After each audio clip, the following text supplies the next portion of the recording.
Je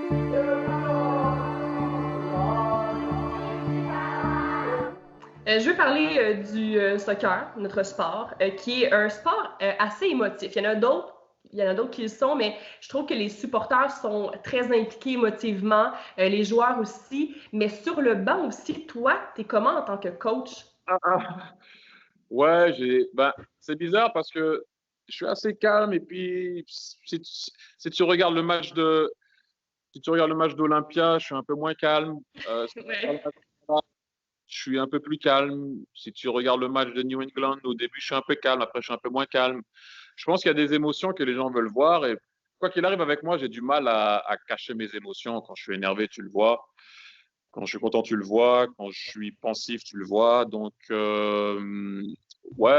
à l'arrivée, je pense que c'est super important d'être toi-même, de Ouais. pas faire l'acteur, quoi. Donc, j'ai jamais su faire ça. Donc, bien sûr qu'il y a des règles qu'il faut un peu respecter, c'est tout à fait normal. Mais je pense que retirer l'émotion de quelqu'un, si c'est vraiment vrai, voilà, bah, on a pu le voir contre Olympia, des fois même contre New England. J'ai célébré les buts avec les joueurs, j'ai couru. Et je pense que, bah, voilà, c'est moi. Voilà, je sais pas d'imiter quelqu'un ou c'est juste moi, voilà. Est-ce que ça t'arrive de devoir gérer le banc quand c'est trop chaud aussi, les coachs avec toi? Oui, je t'ai vu un peu contre Olympia. Non, c'est parce que ça c'est un grand classique.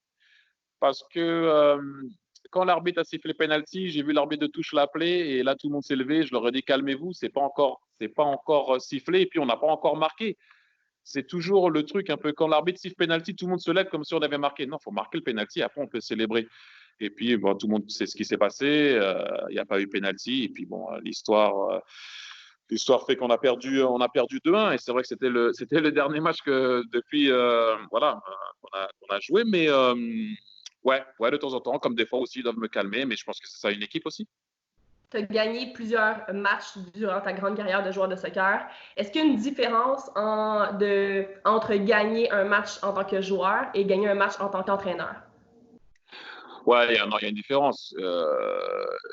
Quand je parle à Pep Guardiola ou Arsène Wenger, ils m'ont toujours dit il n'y a rien qui remplace quand tu es joueur de football.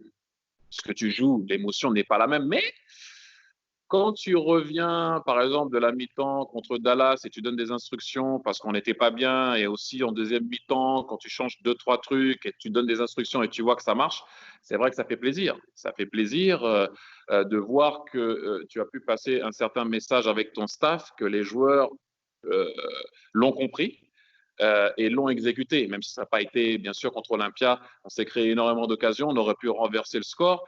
Mais je parle dans le fond de comment on a joué et l'envie qu'on avait et la façon dont on allait vers l'avant avec envie, abnégation, combativité, créativité. Il y avait du jeu, il y a des actions. D'ailleurs, contre New England, c'était pareil. Donc, c'est ce qu'on essaye de faire. Et puis, bon, malheureusement, encore une fois, avec ce qui s'est passé, on a dû s'arrêter. Donc voilà. Mais c'est vrai que c'est différent. Il n'y a rien qui remplace le jeu de jouer. Durant les entraînements.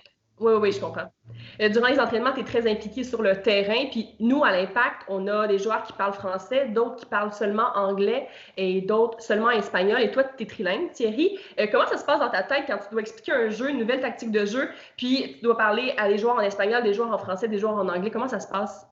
Bah, c'est pas évident, mais tu t'y habitues. Et des fois, ça m'arrive que, je sais plus c'est quand, une fois, je crois que j'ai regardé Orgy, je lui parlais en français, il m'a regardé. Et je l'ai regardé, je me dis, mais qu'est-ce qu'il comprend pas? Mais je sortais de parler en français à un joueur français, donc quand je me suis tourné, je l'ai regardé, et quand j'ai vu qu'il me regardait bizarrement, j'ai dit, ah ouais, je vais parler en français. Et des fois, je parle en espagnol aux joueurs qui parlent espagnol, et je me retourne et je continue en espagnol dans l'enchaînement. Mais bon, voilà, bah ouais. C'est De temps, normal. et ouais, de temps en temps, j'en perds mon français des fois. Franchement, c'est assez marrant. Je sais que les gens me pourraient abusent pas, mais non, c'est vrai que des fois, j'en perds mon français. Qu'est-ce qui te manque le plus d'être entraîneur, d'être sur le terrain en train de coacher? Non, franchement, c'est pas c'est pas seulement entraîneur-joueur, c'est pas seulement le truc quand tu es joueur, c'est la compétition. La compétition, c'est quand tu es un compétiteur, tu as envie de rentrer dans une compétition où tu t'es entraîné et tu veux savoir le week-end si ça s'est bien passé, ou si tu t'es bien entraîné, ou si tu es bon, ou il y a un mec qui a peut-être mieux joué que toi, contre toi. La prochaine fois, tu te dis, ah, ok, la prochaine fois que je te revois, je vais être meilleur contre toi. Et la compétition, c'est juste la compétition. C'est différent d'être sur le banc. Tu te donnes pas, bon, tu suis un peu, oui, mais tu suis pas comme tu le faisais avant. Mais non, la compétition pour moi, euh, c'est ce qui manquera toujours le plus. Et c'est pour ça, de temps en temps, à la fin de l'entraînement, on essaye de faire des trucs avec les coachs, essaye de taper là, essaye de toucher ça, essaye de machin ça, parce que la compétition manque toujours si tu es un compétiteur. Ouais. Est-ce que tu es un compétiteur à l'extérieur du soccer? Par exemple, tu joues une partie de Scrabble avec ton ami. Est-ce que tu veux absolument gagner? Si tu fais une compétition de cuisine, qui fait la meilleure tarte, est-ce que tu veux gagner aussi? Oui, mais oui, tout. Ouais. Si je joue contre mes enfants, je veux gagner. Et puis c'est comme ça, parce que dans la vie, personne ne te laissera jamais gagner. Ouais. Euh, donc voilà, si je joue à quelque chose, c'est pour gagner. Sinon, je ne joue pas. Comment est-ce que vous faites J'ai du mal à jouer pour m'amuser. Je comprends. Je comprends. Moi aussi, je suis un peu comme ça. Comment est-ce que vous faites pour garder contact avec les joueurs de l'Impact? J'ai vu plus tôt cette semaine, vous avez fait une discussion vidéo avec tous les joueurs. Ça fait du bien pour eux de se revoir? On a eu une discussion il n'y a pas longtemps au niveau de ce qui se passe, bien sûr, avec le Covid-19. On a parlé, un peu de la situation, mais c'est pas facile de parler d'une situation. Donc on ne sait pas quand est-ce qu'on va reprendre. Donc, essayer de rassurer les joueurs, leur dire ce qu'il faut faire. Jules, le préparateur physique, est beaucoup plus en connexion avec eux parce que c'est lui, bien sûr, qui s'occupe de ça sur le plan physique. C'est sûr que quand on est là, c'est différent, mais sur le plan physique, il est beaucoup plus en contact. Demain, ou peut-être après-demain, on va devoir faire justement un vidéo call avec les joueurs.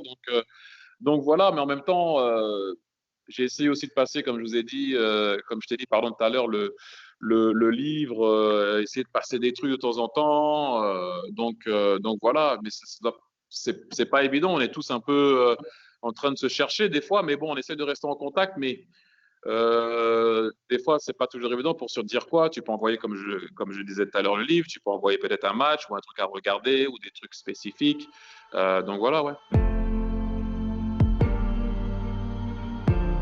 C'est vraiment bizarre. C'est vraiment bizarre ce qui est en train de se passer. C'est la première fois aussi qu'on nous dit d'être ensemble, mais séparés.